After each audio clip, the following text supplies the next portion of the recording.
Hello everyone, welcome back to another Doctor Who news video. Today we're going to be talking about the latest comments from executive producer Phil Collinson on the 60th not being a multi-Doctor story, a brand new interview segment from Russell T Davies talking about the Celestial Toymaker, as well as some new images for the 60th, and on top of that there's a number of different radio things that I'm going to mention as well. Lots of stuff going on. Feel free to subscribe if you're new and you're enjoying Doctor Who content. That would really help me out. This really is the place to be if you want to keep up to date with all the latest and greatest Doctor Who news. And yeah, as we get closer and closer to the 60th, I'm going to be keeping it coming as best I can. But let's just get right into it. Exclusive, showrunner Russell T Davies explains what Neil Patrick Harris's terrifying villain brings to the upcoming Doctor Who specials.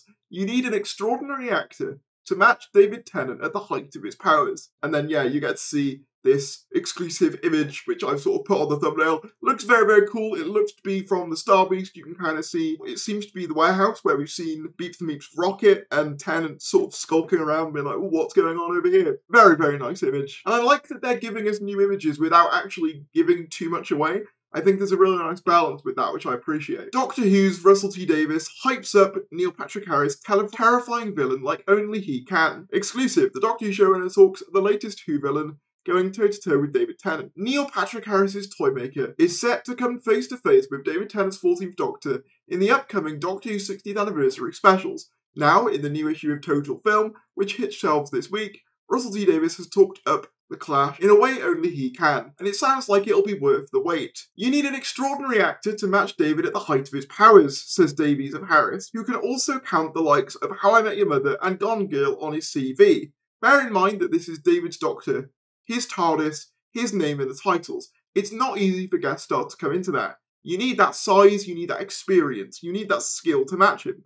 Otherwise you're in danger that the Doctor will tap dance all around you. That's what Neil brings. A vast performance that is properly terrifying. And then yeah, it basically just goes on to talk about when the specials are coming out and where you can pre-order the magazine. It's really cool seeing Doctor Who be more of a prominent feature in these magazines again. I'm really hoping Ncuti Gatwa gets a Radio Times Christmas cover. I think that would be really cool, and I think they probably will. Giving these outlets this promotion is a priority again, which is really nice to see, because we did begin to see the sort of slow degradation of that across the Chibnall era, where not much was really given to outlets to talk about, and I think that did have a trickle-down effect on just the way the show was viewed and promotion. So yeah, I'm really glad that that's a priority again. But the big thing I wanted to talk about today is this, which is a clip from SFX again. It's talking about how the executive producer of Doctor Who, Phil Collinson, said we don't need to do multi-Doctors, it's been done. Phil Collinson seems to have all but confirmed that no other Doctors will appear in any of the 60th anniversary specials. In an interview with SFX, the returning executive producer was asked how much of Doctor Who legacy can be expected in the specials, and he responded, obviously for fans, Beep the Meep is a big thing that goes right back to early fandom, the 70s, and the beginning of that time when it felt like Doctor Who started to turn from being a show that people watched into magazines and toys and whatever. So there's definitely that in the first one. I think with David and Catherine, as I say, there's cleverly looking back but also looking forward. Then in Special 3 there's tons of nostalgia. There's Unit. There's a fantastic big baddie coming back who looks right back to the very early days of the show, and he's completely reinvented. It does feel like a massive celebration. He continues, having said all of that, we all feel like the best way of celebrating something is making it feel brilliant and relevant today. It's definitely a forward-looking show. There'll be all sorts of stuff going around the anniversary as well, other things that celebrate. So there's enough in these specials. There's definitely enough in it to feel like we're celebrating the whole history of the show without it being all 5 Doctors coming together to defeat the Master or whatever. He then elaborates, which leads to the key part of the quote. It's all about wanting to look forward, but as I think Russell does so brilliantly, it's not looking forward without forgetting where you came from, because you just can't with this show. He flies around in a blue box, like I say, the enemy they face is someone who goes right back to almost the genesis of the show, so it's definitely there. It's just not multi-Doctors. I love multi-Doctor shows, but we don't need to do it. It's been done. Of course, there's a chance we might get a cameo or something like Tom Baker at the 50th, but it sounds like it's probably best not to get our hopes up too high. So yeah, this was a recent quote from Phil Collinson in SFX, and I know some people are gonna very much disagree with this, or perhaps be disappointed that we're not getting a multi-Doctor contingent. And I know some of you probably will say, oh, well, they could just be saying that to throw us off the scent in SFX. Personally, I don't think Phil Collinson would go on that long about why he thinks, you know, multi-doctors have kind of been done, and the other ways they're celebrating the anniversary, if then it was just to reveal that there was a multi-doctor aspect in the specials. As much as I enjoy multi-doctor specials, I do think there is something to be said for them beginning to feel a little bit repetitive. I mean, Big Finish does them all the time, and I think it was Pete Capaldi who said that he kind of felt that multi-doctor specials felt a little bit redundant to him. I can't remember the exact quote, but he sort of said how he wasn't really a huge fan of them because it felt like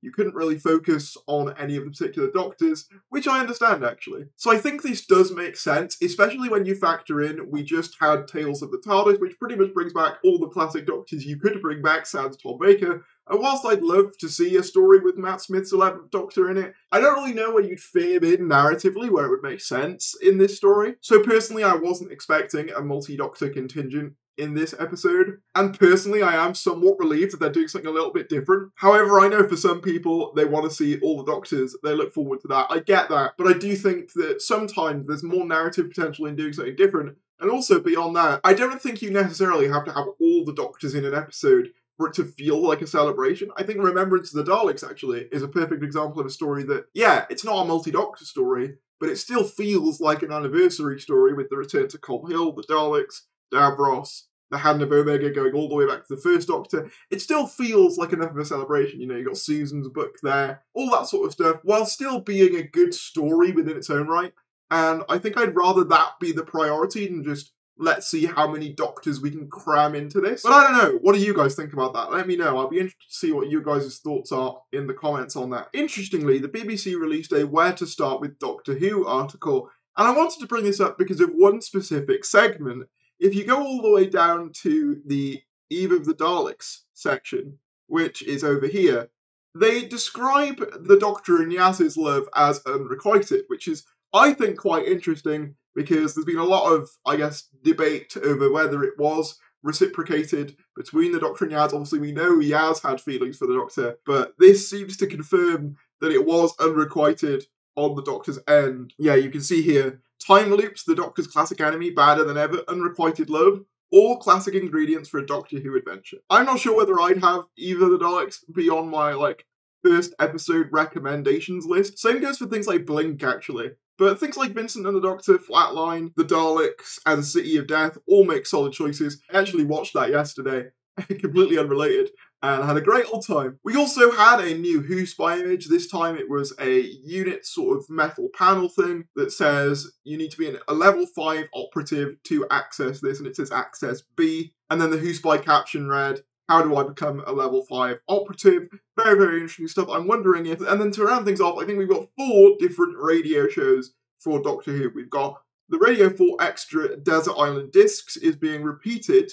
The David Tennant one, the Billy Piper one, and Russell T Davies one are all being repeated across November in celebration of the 60th across Radio 4. And then we've also got 2 new programmes coming to BBC Radio Wales, The Welsh Connection, coming November 23rd, and then Doctor Who, coming November 23rd at 9 p.m. to 10 p.m. Doctor Who, The Welsh Connection will celebrate the 60th anniversary of TV's longest-running science fiction series and its special relationship with Wales, whilst Doctor Who will see Hugh Stevens present a special tribute to the music of the show. And then finally, on BBC Radio Solent, I didn't even know this was a thing, to be honest, at 7 p.m, Murray Gold is the centre of an hour-long musical special, Hitting the Right Notes, narrated by Katie Manning and produced by @Richard Later. And yeah, they seem to be going all out with radio broadcasts, in particular for the 60th, which is... And then finally, as you all know, the Dr. Donathon is ongoing today. Right now, I think you're about halfway through. I, again, as I said in my previous video, haven't been too involved in it, mainly because I've been watching a lot of Series 4 anyway, but they did do this tweet which said, "Welcome back, Free Rajaman," shares what it was like to return to the TARDIS in the Sontaran stratagem. And people got very excited at this for a second because it said, "Welcome back, Martha." And yeah, this is the second time they've kind of hinted on the social medias at a Martha return. I think they did it when they were doing the Magic Gathering promo as well. So I'm wondering if it's a deliberate attempt to basically hint at that in the future, but who knows? Perhaps I'm grasping at straws there. But that about wraps up your news roundup for the 4th of November. If you did enjoy this video, be sure to give it a like, comment down below your thoughts on anything we discussed today, subscribe if you're new, and I'll see you later.